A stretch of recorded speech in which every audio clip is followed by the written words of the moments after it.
Hi guys, welcome to the lecture group. आज हमारा topic है मेंडल्स लॉज ऑफ इनहेरिटेंस और हम मोनोहाइब्रिड क्रॉस के थ्रू लॉ ऑफ सेग्रीगेशन को प्रूव करेंगे। दोस्तों, मेंडल जो कि एक प्रीस्ट थे, उन्होंने अपने गार्डन में पी प्लांट्स जो हैं वो उनको ग्रो करवाया और उन पे जो है उन्होंने रिसर्च की और ये लॉज जो हैं वो प्रोड्यूस किए।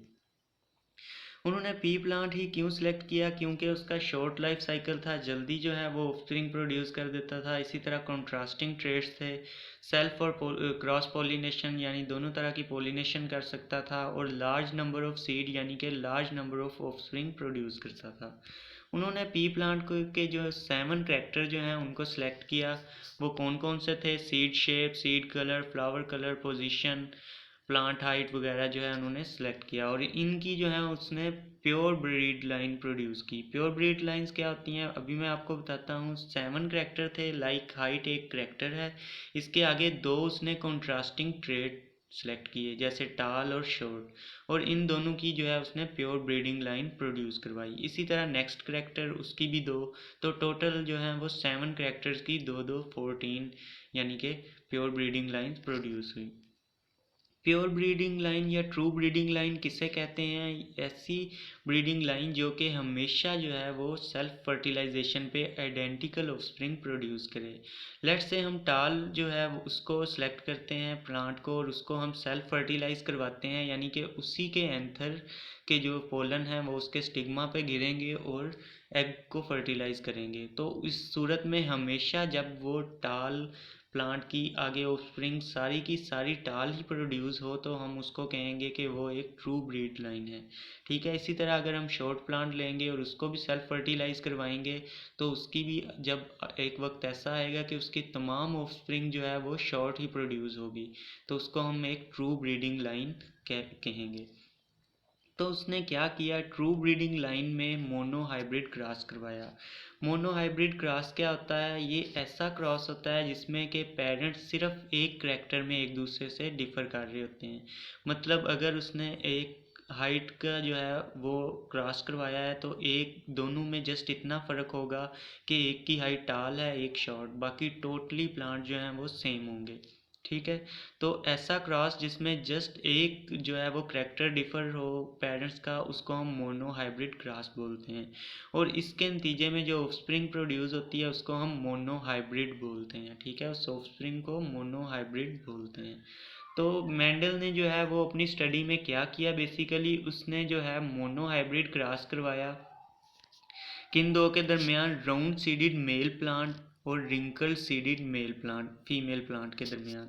राउंड सीडेड और रिंकल सीडेड में जो प्लांट्स हैं उनमें जस्ट ये डिफरेंस है कि एक के सीड जो हैं वो राउंड हैं और एक के रिंकल, बाकी टोटली ये दोनों जो हैं वो सेम हैं। और ये जो है इनको क्रॉस फर्टिलाइज करवाया और इस जनरेशन को यानी कि जो पेरेंट्स हैं उनको P1 का नाम दिया, यानी पेरेंटल जनरेशन। ठीक है, यानी ये दोनों पेरेंट्स हैं और इनके क्रॉस से जो वजूद में आए वो सारे ऑफस्प्रिंग जो थी वो राउंड सीडेड ही प्रोड्यूस हुई, जबकि पेरेंट्स में आप देख सकते हैं कि रिंकल सीडेड फीमेल थी, लेकिन फिर भी तमाम जो आगे ऑफस्प्रिंग प्रोड्यूस हुई वो राउंड सीडेड ही प्रोड्यूस हुई और उसको उसने F1 का नाम दिया, यानी कि फर्स्ट फीलियल जनरेशन। ठीक है, और अब उसने जो है ये जब एक उसने एक्सपेरिमेंट किया कि राउंड सीड को रिंकल सीडेड प्लांट से जब उसने क्रॉस करवाया तो तमाम राउंड सीडेड ही ऑफस्प्रिंग प्रोड्यूस हुई, तो इससे उसने कुछ इंटरप्रिटेशंस निकाली। उसने बताया कि ये हर ट्रेड जो है वो 2 उसको फैक्टर कंट्रोल करते हैं। बेसिकली वो 2 फैक्टर जो हैं किसी भी ट्रेड के लिए 2 फैक्टर होते हैं जो उस ट्रेड को कंट्रोल करते हैं।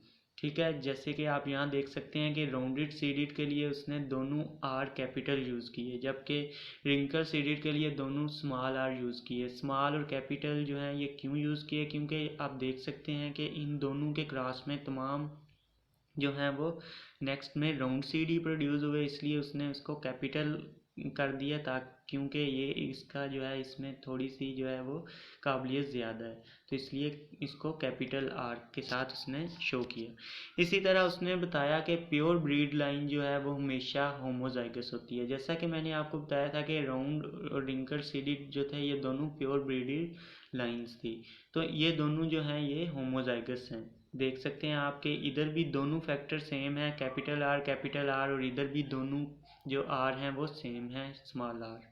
तो इस तरह ये इनको जो जिनमें अलील दोनों सेम होंगी तो उसको हम होमोजाइगस बोलेंगे। अब हम चलते हैं कि नेक्स्ट उसने क्या जो है वो इंटरप्रिटेशन प्रोड्यूस की, वो ये थी कि each gamete receive only one allele. ठीक है, ये पेरेंट्स हैं, इनके आगे गैमीट्स बनने हैं। आपको पता है गैमीट्स बनते हैं म्यूसिस के ज़रिए, जिसमें जो है वो हाफ नंबर ऑफ क्रोमोसोम्स आते हैं। तो आप जब गैमीट्स बनेंगे इन दोनों के भी, तो इनमें ये जो दो दो फैक्टर थे उनमें से जस्ट एक फैक्टर जो है वो नेक्स्ट गैमीट में मूव करेगा। इससे जो है क्रोमोसोम नंबर हाफ हो जाएंगे। ठीक है, यहाँ पे डबल है, यहाँ पे एक जो है वो गैमीट में सिर्फ एक जा रहा है। ये फीमेल का गैमीट है जिसमें एक आर आया स्मॉल, और ये मेल का गैमीट है जिसमें के कैपिटल आर गैमीट के तौर पे आया। इसके बाद उसने बताया कि जब गैमीट यूनाइट करते हैं ड्यूरिंग रैंडम फर्टिलाइजेशन तो अगेन जो है वो डबल हो जाते हैं वो अलील्स।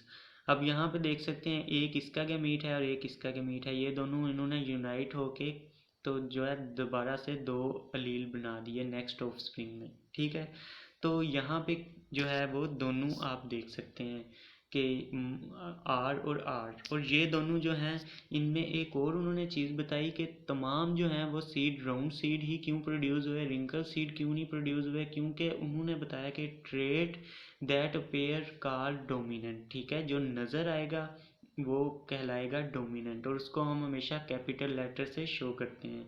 जैसा कि आप देख सकते हैं कि राउंड सीड जो है ये वाला ट्रेट हम इसमें फिनोटाइप यानी कि नज़र आ रहा है, फिजिकल अपीयरेंस को कहते हैं, फिनोटाइपिकली राउंड है सीड।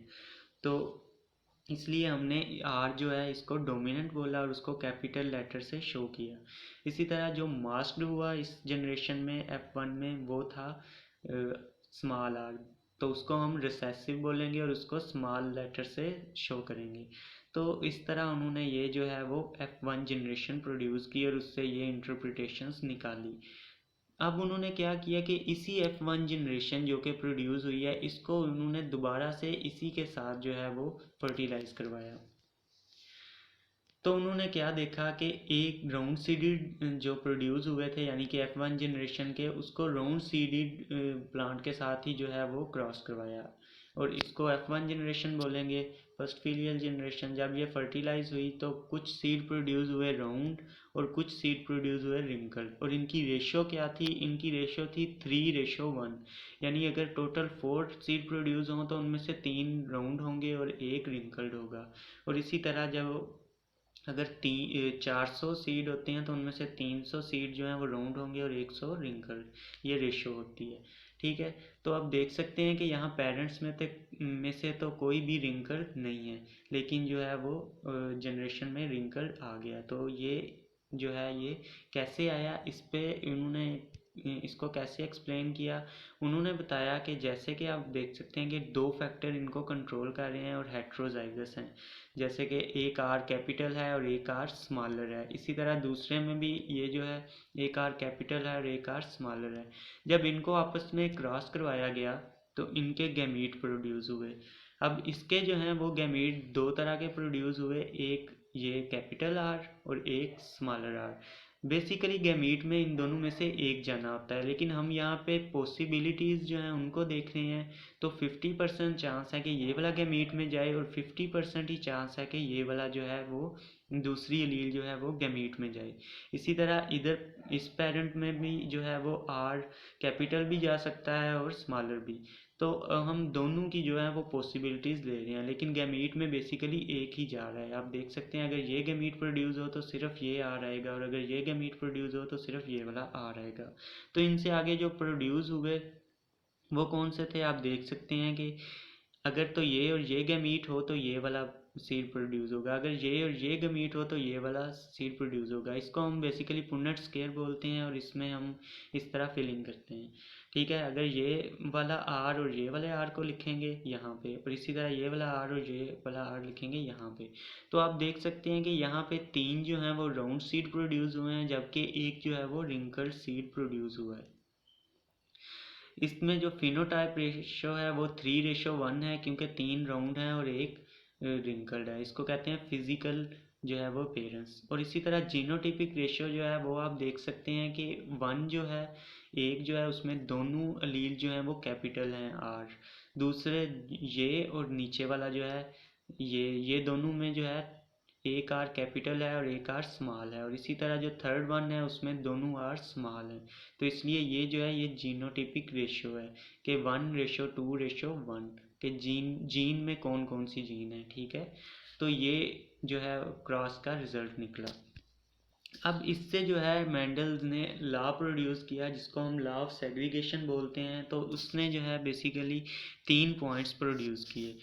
पहला पॉइंट क्या है कि हर जीन यानी कि each trait contain pair of अलील।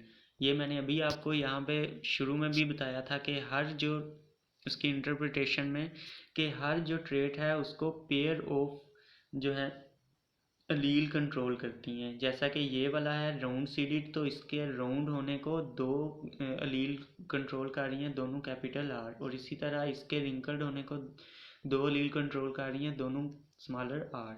इस तरह उसकी नेक्स्ट जो थी वो ये थी कि these allele separate during gamete formation and each gamete receive only 1 allele. ठीक है, तो गैमीट्स में इन दोनों अलील्स में से एक एक अलील जाएगी। जैसा कि इन दोनों अलील्स में से एक अलील आर आई और इन दोनों में से भी एक आई आर गैमीट्स में। ठीक है, और थर्ड पॉइंट था during fertilisation gamete unite and again allele pair form. ठीक है, तो जब ये वाली जनरेशन इसने प्रोड्यूस की तो ये दोनों गैमीट आपस में फ्यूज़ हो गए और ये जो है राउंड सीडेड प्लांट बन गया और उसमें भी दोबारा से दो अलील जो हैं वो रिस्टोर हो गई। तो law of segregation in 3 points पे मुश्तमिल है और इसको यही इसकी डेफिनेशन है कि each trait contain pair of allele. These alleles separate during gamete formation and each gamete receive only one allele. During fertilization gamete unite and again allele pair form. तो ये था लॉ ऑफ सेग्रीगेशन मेंडल का। I hope so आपको lecture पसंद आया होगा। अगर पसंद आया तो प्लीज़ कमेंट कीजिएगा और चैनल को भी सब्सक्राइब कर दीजिएगा।